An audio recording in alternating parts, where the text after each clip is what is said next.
बिस्मिल्लाहिर्रहमानिर्रहीम। अस्सलाम वालेकुम अज़ीज़ तलबा। आज लेक्चर 7 के साथ आपकी खिदमत में हाजिर हैं। लेक्चर 7 बेटे ऑब्जेक्टिव का है। जिस तरह हमने देखा कि हमारे ऑब्जेक्टिव मारूज़ी का पेपर जो है वो 20 नंबर का है, उसमें से 5 नंबर बेटा MCQs के थे, बुक से जो MCQs आने हैं, और बाकी के 15 नंबर जो है वो आपको ग्रामर से MCQs पूछे जाने हैं। उस ग्रामर के 2 हिस्से आज हम जो है वो बेटा पढ़ेंगे इसके अंदर, ताकि हमारा 10 नंबर का MCQs का क्वेश्चन जो है वो कंप्लीट हो जाए। उस ग्रामर में बेटा 2 जो उसके पोर्शन है, एक शेरी इस्तिलाहात 5 नंबर के MCQs, 5 MCQs जो है वो आपको इससे बनाकर पूछे जाते हैं, और एक है बेटा अदबी इस्तिलाहात के अदबी इस्तिलाहात से जो है वो 5 नंबर के MCQ पूछे जाते हैं। अब हम फ़र्दन देख लेते हैं कि शेरी इस्तिलाहात जो है उन्हें क्या कहते हैं, वो किस तरह से हैं, और उसके अंदर कौन कौन सा सवाल जो है वो बेटा पूछा जा सकता है। तो ग्रामर में शेरी इस्तिलाहात के शेर का डेफिनेशन बेटा ये है, ऐसा मौजू कलाम जिसे एक ख़ास सांचे में ढाला गया हो और उसमें तरन्नुम भी पाया जाए, उसे हम शेर कहते हैं। ठीक है, जिसे एक ख़ास सांचे में ढाला गया हो और उसमें तरन्नुम भी पाया जाए, उसे शेर कहा जाता है। ख़ास सांचा बनाने के लिए, तरन्नुम में ढालने के लिए उसमें जो चीज़ें जो हैं वो ज़रूरी होती हैं, उसमें एक बेटा रदीफ़ है, काफ़िया है, मतला है और मक्ता है। चंद और बातें भी हैं, लेकिन हम अपने साले अव्वल के मारूज़ी पर्चे के लिए इन 4 चीज़ों को ही हम पढ़ेंगे, यानी रदीफ़, काफ़िया, मतला और मक्ता। इसमें बेटा सबसे पहला है कि रदीफ़ जो है वो बेटा उसके लफ्ज़ी मानी घुड़सवार के पीछे बैठा शख्स रदीफ़ कहलाता है। अच्छा, मैंने इसकी जो सारे पॉइंट्स बेटा तैयार किए हैं वो इस अंदाज से हैं कि जिस तरह से पेपर में आपको MCQ जो है वो पूछा जा सकता है। मसलन आपको MCQ आए, रदीफ़ के लफ्ज़ी मानी जो है वो बयान करें, इस्तिलाही मानी जो है वो बयान करें, तो इस तरह बेटा मैंने अपने पॉइंट्स को जो है वो बनाया है। तो इसके लफ्ज़ी मानी हैं घुड़सवार के पीछे बैठा शख्स। इस्तिलाह में काफ़िए के बाद आने वाला लफ्ज़ या अल्फाज, इसका मानी ये है बेटा कि ये लफ्ज़ एक भी हो सकता है, जैसे मीर की गज़ल है, इब्तदाए इश्क है रोता है क्या, आगे आगे देखिए होता है क्या। तो क्या आखिर में एक लफ्ज़ आया तो बेटा एक लफ्ज़ भी हो सकता है। और दूसरा मोमिन की गज़ल का एक रदीफ़ है, वो कहता है कि तुम्हें याद हो कि ना याद हो। तो कई अल्फाज पर मुश्तमिल भी रदीफ़ हो सकती है और एक लफ्ज़ पर मुश्तमिल भी। ठीक है, पेपर में जो सवाल आता है वो है इस्तिलाही मानी के बार बार आने वाले लफ्ज़, या जू के तू दोहराए जाने वाले लफ्ज़ के बार बार आएँ और जू के तू दोहराए जाएँ, तो ऐसे लफ्ज़ को बेटा हम जो है वो रदीफ़ कहते हैं। पेपर में ये दोनों आ सकते हैं कि शेर के आखिर में बार बार आने वाले लफ्ज़ क्या कहलाते हैं, जूं के तू दोहराए जाने वाले लफ्ज़ जो है वो क्या कहलाते हैं। इसके बेटा मिसाल के तौर पर हमने शेर एक लिखा है कि असर उसको ज़रा नहीं होता, रंज राहत फ़ज़ा नहीं होता। अब इसके आखिर में, शेर के आखिर में देखिए नहीं होता जो है वो दोनों मिसरों के अंदर इस्तेमाल हुआ है, तो ये नहीं होता रदीफ़ है। अब है बेटा कि इसके जो पॉइंट्स हैं रदीफ़ के, उसको जो है वो हम डिस्कस करते हैं कि रदीफ़ का शेर में आना, पाबंद शेर के अंदर आना वो लाजिम नहीं है। रदीफ़ के बग़ैर भी गज़ल हो जाती है, रदीफ़ के बग़ैर भी शेर हो जाता है, इसका पेपर के अंदर आना जो है वो लाजिम नहीं है। जहाँ पर गज़ल में, नज़्म में, शेर में रदीफ़ आए उसे बेटे कहते हैं मुरद्दफ़। मुरद्दफ़ का नाम दिया जाता है। ये MCQ पूछा जा सकता है कि मुरद्दफ़ गज़ल या मुरद्दफ़ शेर किसे कहते हैं, जिसमें रदीफ़ आए। और बेटा क्या है गैर मुरद्दफ़, दूसरा पॉइंट है इसका गैर मुरद्दफ़ के, जिसमें आपको लफ्ज़ से समझ में आ गया होगा कि जिसमें रदीफ़ का इस्तेमाल नहीं होता उसे हम गैर मुरद्दफ़ शेर या गैर मुरद्दफ़ गज़ल कहते हैं। अब चंद MCQs जो है वो हमने बनाए हुए हैं MCQs तर्ज पे। मसलन ये भी MCQ आ सकता है कि शेर के अंदर आना लाजिम नहीं, आपको ऑप्शन दी जाएं काफ़िया, रदीफ़, मतला, मक्ता, या इसके बाद मुरद्दफ़ शेर या मुरद्दफ़ गज़ल किसे कहते हैं। तो इससे भी MCQs बनाकर आपको पूछे जा सकते हैं। नेक्स्ट वन है बेटा कुछ MCQs, वो अल्फाज जो काफिये के बाद बार बार आते हैं। इस तरह ये MCQ की स्टेटमेंट अब मैं पढ़ रहा हूँ, उसके आगे सिर्फ मैंने आंसर लिखे हैं रदीफ। किस जबान का लफ्ज़ है? फारसी, फारसी जबान का बेटे लफ्ज़ है। इस शेर में रदीफ क्या है? आपको शेर भी मिसाल के तौर पर दिया जा सकता है और पूछा जा सकता है कि इसमें रदीफ की निशानदही करें, तो आपको पता है कि दोनों मिसरों में या एक मिसरे में आखिरी हर्फ, आखिरी लफ्ज़ जो है वो रदीफ कहलाता है। जैसे असर उसको ज़रा नहीं होता, रंज राहत फ़ज़ा नहीं होता, तो नहीं होता इस शेर के अंदर जो है वो रदीफ है।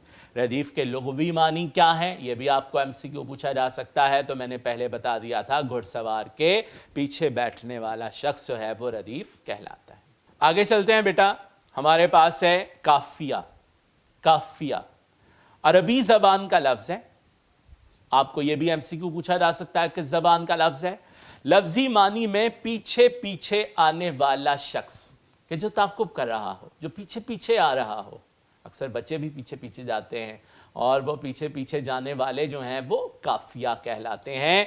तो काफिया जो है वो पीछे पीछे आने वाला शख्स है।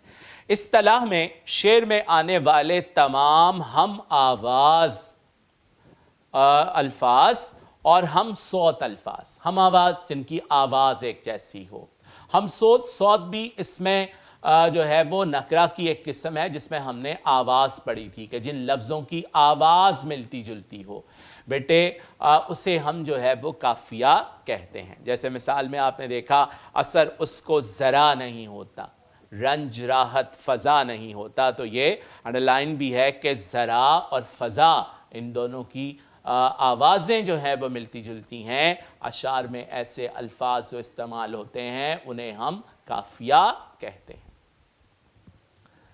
अब है बेटा कि काफिया जो है उसके लिए लाजिम, काफिया शेर के लिए जो है वो लाजिम है। लाजिम यानी काफिये के बगैर जो है वो पाबंद गज़ल जो है वो नहीं हो सकती। काफिया बेटा मौसीक़ियत पैदा करता है और हमने शुरू में शेर की डेफिनेशन पढ़ी थी कि जिसमें तरन्नुम भी पाया जाए उसे काफिया कहते हैं। तो लिहाजा इसलिए शेर के अंदर काफिये का आना जो है वो लाजिम है। दूसरा बेटा इसका पॉइंट है कि मुरद्दफ गज़ल में अगर गैर मुरद्दफ हो और अगर मुरद्दफ गज़ल हो तो उसमें काफिया रदीफ से पहले इस्तेमाल होता है, और अगर गैर मुरद्दफ हो तो उसमें काफिया जो है वो रदीफ की जगह शेर के आखिर में इस्तेमाल होता है। आखिरी हर्फ जो है वो एक ही होता है कि अगर हम काफिये का देखें तो जो आखिरी हर्फ होगा वो एक ही होगा, उसमें किसी किस्म की तब्दीली नहीं होती। अगर वो अलिफ है तो अलिफ ही होगा। जैसे मोमिनी का शेर है असर उसको ज़रा नहीं होता, रंज राहत फ़ज़ा नहीं होता, ज़िक्र अग़ियार से हुआ मालूम, हर्फ़ नासिख बुरा नहीं होता, तुम हमारे किसी तरह न हुए वरना दुनिया में क्या नहीं होता। तो इन सब के अंदर जो काफिया है उसका आखिरी हर्फ जो है वो एक ही है। ठीक है। अब MCQs हैं कुछ काफिये से। मैंने आपसे कहा कि इस काफिया का आना जो है वो लाजिम है, तो काफिये की जमा से MCQs पूछ लिया जाता है कि काफिये की जमा क्या है। कवाफी मैंने स्टेटमेंट लिखी है जो पेपर में आती है और इसका सिर्फ आंसर जो है वो मैंने आगे लिख दिया है। काफिये के लुग़वी मानी पीछे पीछे आने वाला शख्स, ये मैंने आपको पहले बता दिया था। काफिये के लिए शर्त है हम सोत हम आवाज़ अल्फाज, हम वज़न अल्फाज नहीं हैं। हम वज़न की भी वहाँ पर जो है वो एक ऑप्शन हो सकती है, लेकिन आपने हम वज़न नहीं कहना। ठीक है। इस शेर में काफिया क्या है? असर उसको ज़रा नहीं होता, रंज राहत फ़ज़ा नहीं होता। तो आपके लिए आसान है, मैंने बता दिया था कि रदीफ से पहले वाले जो लफ्ज़ दोनों हम आवाज़ हैं, ज़रा और फ़ज़ा, ये जो है ये जो है ना वो काफिया हैं। ठीक है बेटा। आगे है मतला। मतला, मतला बेटे तुलू होने से, अरबी ज़बान का लफ्ज़, जैसा कि आपकी स्क्रीन के ऊपर जो है वो आ रहे हैं कि अरबी ज़बान का ये लफ्ज़ है। तुलू होने से जो है वो इसका मानी है, लफ्ज़ी मानी में तुलू होने की जगह। ठीक है बेटा, तुलू होने की जगह। इस्तिलाह में पाबंद नज़म का पहला शेर जिसके दोनों मिसरे हम काफिया हों। पाबंद नज़म का पहला शेर جس کے دونوں مصرے جو ہیں وہ ہم کافیہ ہوں، دونوں مصرے ہم کافیہ نہ ہوں تو بیٹا اس کو ہم جو ہے وہ مطلع نہیں کہیں گے بلکہ اس کو پہلا شعر کہا جائے گا کہ جس مطلع کے دونوں مصرے ہم کافیہ نہ ہوں گے تو اسے ہم پہلا شعر کہیں گے۔ میں نے ہم کافیہ کہا کیونکہ میں نے بتا دیا ہے کہ ردیف کے آنے کی ضرورت نہیں ہے، وہ لازمی نہیں ہے، کافیہ لازمی ہے، اور اگر کسی میں کوئی مردف غزل ہوگی تو اس میں دونوں مصرے ہم ردیف اور ہم کافیہ ہوں گے۔ اثر اس کو ذرا نہیں ہوتا، میں نے وہی شعر کی مثال لی ہے تاکہ آپ آسانی سے سمجھ جائیں، رنج راحت فضا نہیں ہوتا، دونوں مصروں کے اندر کافیہ اور ردیف موجود ہے۔ مطلع میں بیٹا سب سے پہلا ہے کہ اس میں ظرف ہے، ہم نے پڑھا تھا کہ جو ہے وہ طلوع ہونے کی جگہ، آپ نے گرامر میں پڑھا ہے ظرف مکان جو ہے وہ اسے کہتے ہیں، تو اس میں ظرف جو ہے وہ ہوگا۔ آپ کو آپشن آ سکتی ہے مندرجہ ذیل میں اس میں ظرف مکان ہے تو ظرف مکان آپ نے مطلع کو لکھنا ہے۔ نظم معرہ، معرہ نظم میں یہ ہوتا ہے، ٹھیک ہے، معرہ پابند نظم۔ اس کے بعد ہے بیٹا ہم نے جو ہے وہ دیکھا تھا کہ مطلع ثانی اور مطلع ثالث۔ مطلع ثانی کہ اگر کسی غزل کا دوسرا شعر بھی ہم کافیہ ہو، دوسرے شعر کے دونوں مصرے بھی ہم کافیہ ہوں تو انہیں مطلع ثانی کہتے ہیں۔ اگر تیسرے شعر کے بھی دونوں مصرے ہم کافیہ ہوں تو انہیں بیٹا مطلع ثالث کہا جاتا ہے، ٹھیک ہے۔ اور حسن مطلع جو ہے وہ اس کے اندر موجود ہے کہ حسن مطلع کا ایک سوال آ سکتا ہے، حسن مطلع کسے کہتے ہیں؟ مطلع کے فوراً بعد آنے والا شعر جو ہے وہ حسن مطلع کہلاتا ہے، ٹھیک ہے۔ اب اس سے کچھ ایم سی کیوز ہم نے بنائے ہیں۔ مطلع کے لغوی معنی طلوع ہونے کی جگہ، ٹھیک ہے۔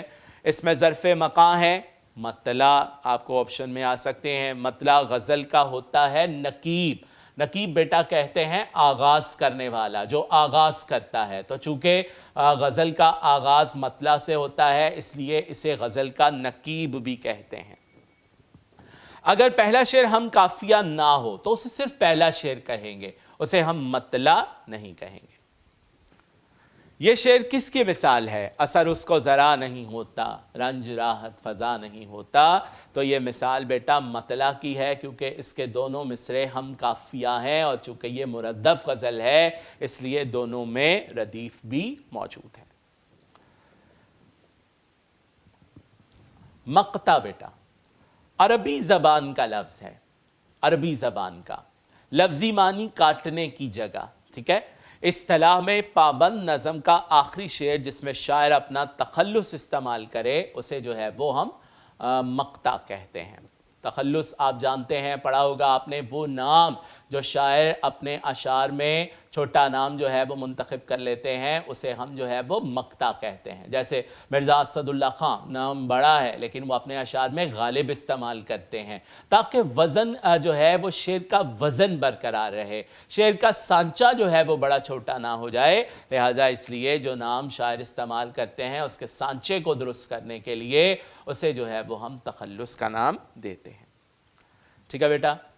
نیکسٹ جو ہے وہ ہمارا گرامر سے دوسرا ہمارا جو ہے وہ پورشن ہے اور وہ ہے بیٹا ادبی اصطلاحات، اور یہ علم البیاں کی اقسام اس میں ہم نے پڑھنی ہے۔ بیٹا علم البیاں کی 4 اقسام ہیں، ایک تشبیہ، استعارہ، کنایہ، مجاز مرسل، لیکن اس میں جو ہم نے سال اول کے لیے جو ہم نے جو ہے وہ پڑھنی ہے وہ صرف تشبیہ اور استعارہ ہے، ٹھیک ہے۔ 2 ہم نے اصطلاحات اس میں اندر پڑھنی ہے۔ آپ کو ایم سی کیوز آ سکتا ہے اس کے اندر سے کہ جو ہے وہ علم استعارہ جو ہے وہ کس کی قسم ہے، تو آپ نے بتا دینا ہے کہ یہ علم البیاں کی قسم ہے۔ اس میں بیٹا سب سے پہلا ہے تشبیہ۔ میں نے ایم سی کیوز کے اعتبار سے ہی بنایا ہے، میں بار بار کہہ رہا ہوں کہ ان تمام آپشن کے اندر ایم سی کیوز ہیں، جیسے عربی زبان کا لفظ ہے ایم سی کیو کہ یہ کس زبان کا لفظ ہے۔ لفظی معنی مانند اور مشابہ کہ اس کے لفظی معنی کیا ہیں، کسی چیز کو کسی چیز کے مانند کہنا، مشابہ کہنا، اس جیسا کہنا، اس کی طرح کا کہنا، ٹھیک ہے بیٹا۔ اس کو ہم استعمال اس لیے کرتے ہیں تاکہ ہم کسی چیز کی خوبی، کسی چیز کی صفت جو ہے وہ ہم بیان کر سکیں۔ مثلا میں اگر کسی چیز کی خوبی بیان کرنا چاہتا ہوں تو اگر دوسرا شخص اس خوبی سے آشنا نہیں تو وہ کیسے سمجھے گا اس کی خوبی کو؟ اس کے لیے ہم اسے تشبیہ کے سانچے میں جو ہے وہ ڈال دیتے ہیں. مثلا میں نے کہوں کہ میں نے آم کھایا جو بہت میٹھا تھا. اب اس کی مٹھاس میں ہی جانتا ہوں، اس کی مٹھاس آپ نہیں جانتے، لیکن میں اس کی مثال سے اس کی مٹھاس کو واضح کر دوں گا جو آپ کے جو ہے وہ تجربے میں بھی ہو. میں کہوں کہ آم جو ہے وہ شہد جتنا میٹھا ہے، تو میں نے شہد سے، آپ کے تجربے میں بھی شہد ہے، آپ سمجھ گئے ہیں کہ آم کی مٹھاس جو ہے وہ کتنی ہے. تو لہٰذا بیٹے اس لیے تشبیہ کا استعمال کیا جاتا ہے. اصطلاحی معنی دیکھ لیتے ہیں، یہ بھی ڈیفینیشن ایم سی کیو کا حصہ ہے کہ مشترک خوبی کی بنا پر ایک چیز کو دوسری چیز جیسا قرار دینا. یعنی اسلم چاند جیسا خوبصورت ہے، ماں کہتی میرا بیٹا شیر جیسا بہادر ہے، تو اسے اس چیز جیسا قرار دینا، جبکہ دوسری شے میں وہ خوبی پہلی سے بڑھ کر ہو، کہ دوسری چیز جو اس سے آپ خوبی کی وضاحت کر رہے ہیں وہ پہلی سے بڑھ کر ہو. جیسے میں نے شہد کا ذکر کیا، اب آم کتنا میٹھا ہو، شہد سے زیادہ نہیں ہو سکتا، شہد کی مٹھاس زیادہ ہے، لہذا اس طرح ہم اس کی صفت کو جو ہے وہ بیان کرتے ہیں. تشبیہ میں لفظ حقیقی معنوں میں استعمال ہوتا ہے. ایم سی کیو آ سکتا ہے تشبیہ میں لفظ جو ہے وہ کس طرح استعمال ہوتا ہے، تو حقیقی معنوں میں. مثلا یہاں پر نیچے مثال لکھی ہے، یہ پانی برف کی طرح ٹھنڈا ہے. تو اس میں جو برف ہے وہ برف ہی استعمال کی گئی ہے، اس کا لفظی معنی، حقیقی معنی جو ہے وہ لیا گیا ہے. ماں نے کہا میرا بیٹا چاند جیسا خوبصورت ہے. تو اس میں جو چاند ہے وہ آسمان پر چمکنے والا وہ چاند، حقیقی معنی اس کے جو ہیں وہ لیے گئے ہیں کہ جس کی روشنی جو ہے وہ پورے عالم کو پرنور کر دیتی ہے. تشبیہ کے 5 ارکان ہیں، 5 رکن ہیں. ٹھیک ہے، اس کے اندر بیٹا آپ یہ بھی دیکھ سکتے ہیں، آپ کو ایم سی کیو آ سکتا ہے کہ تشبیہ کے رکن جو ہیں وہ کتنے ہیں. تشبیہ کے 5 رکن ہیں. ایک ہے مشبہ، جس کی صفت بیان کی جائے. دوسرا ہے مشبہ بہی، جس سے تشبیہ دی جائے. ٹھیک ہے، جس سے تشبیہ دی جائے گی وہ مشبہ بھی ہے. مثلا ہم نے پہلی مثال میں پڑھا تھا، ماں نے کہا میرا بیٹا چاند ہے، تو اس میں بیٹے کی صفت بیان کرنی ہے، بیٹا مشبہ ہے. چاند سے وضاحت کی تو چاند بیٹا مشبہ بھی ہے.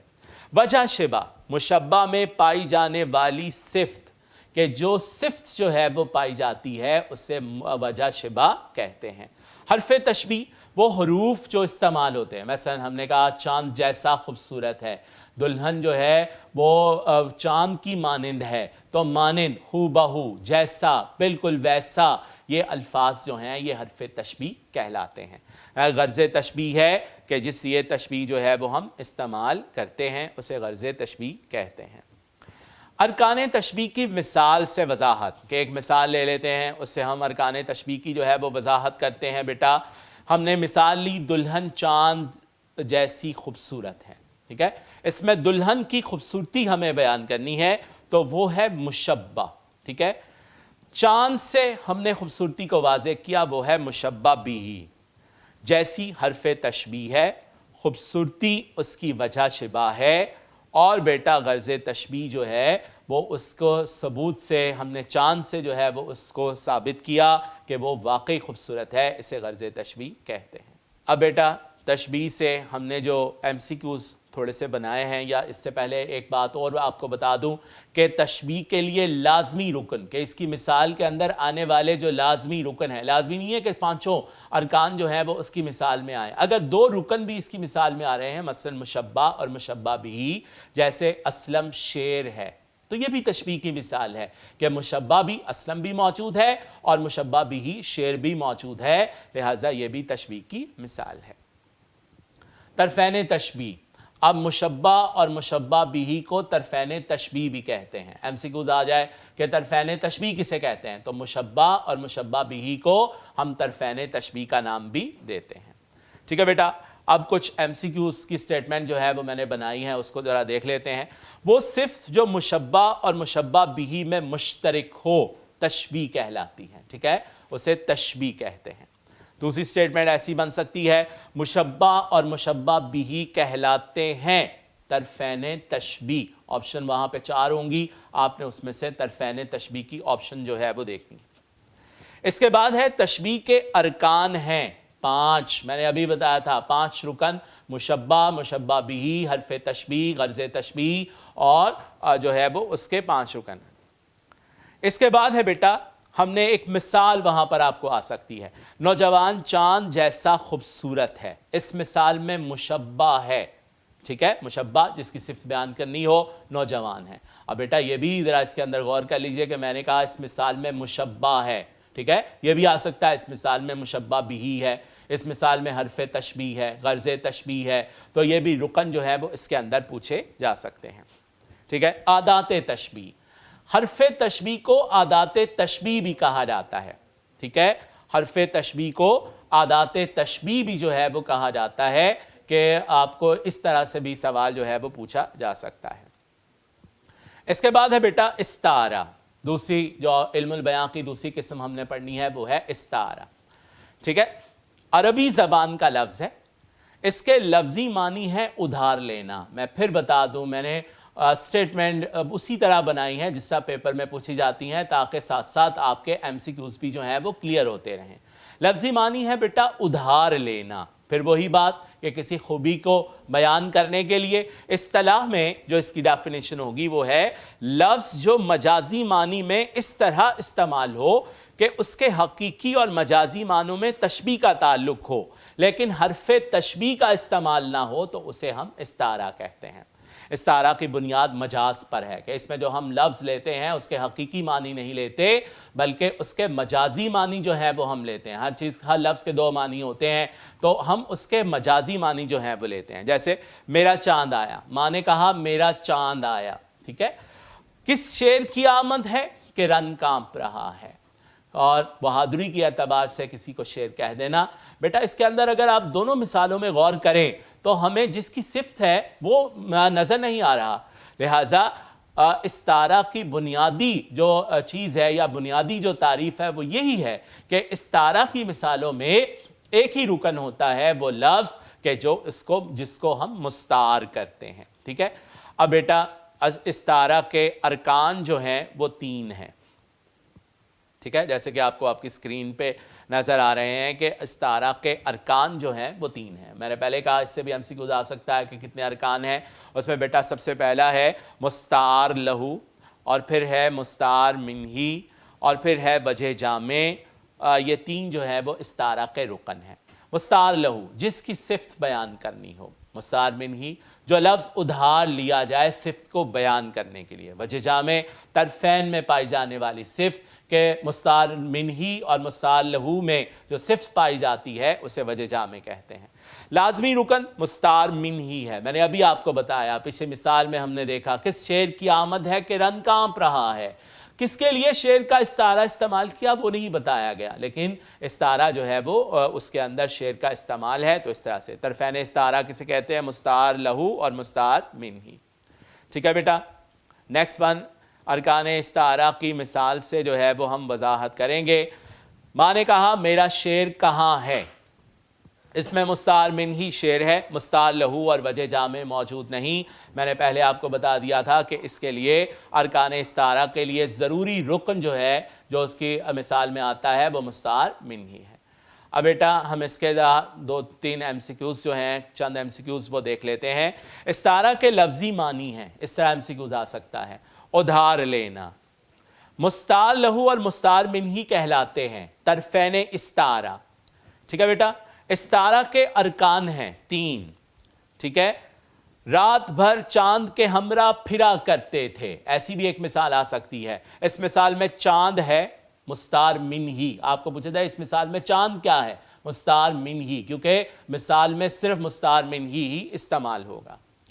इस्तारा की निशानदही करें, इस जो है वो 4 आपको ऑप्शंस जो हैं वो दी गई हैं, जैसे मोतियों जैसे दांत, सब्र अयूब ये दूसरी मिसाल है, ताज सरदारा ये तीसरी है, और किस शेर की आमद है। तो ये 4 ऑप्शन आपको दी जाएं तो शेर की आमद है कि रन कांप रहा है, ये इस्तारा है, ठीक है बेटा।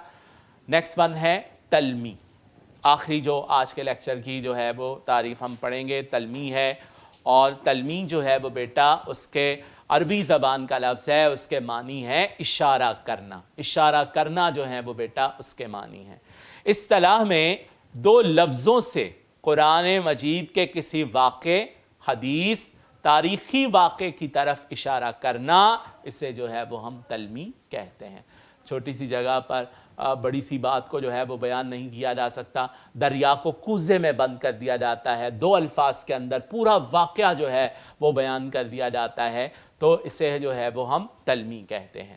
جیسے خضر ایک تلمیح کے طور پر استعمال ہو تو اس سے مراد ہے آب حیات کو پینے والا اور اس تک لے کر جانے والا۔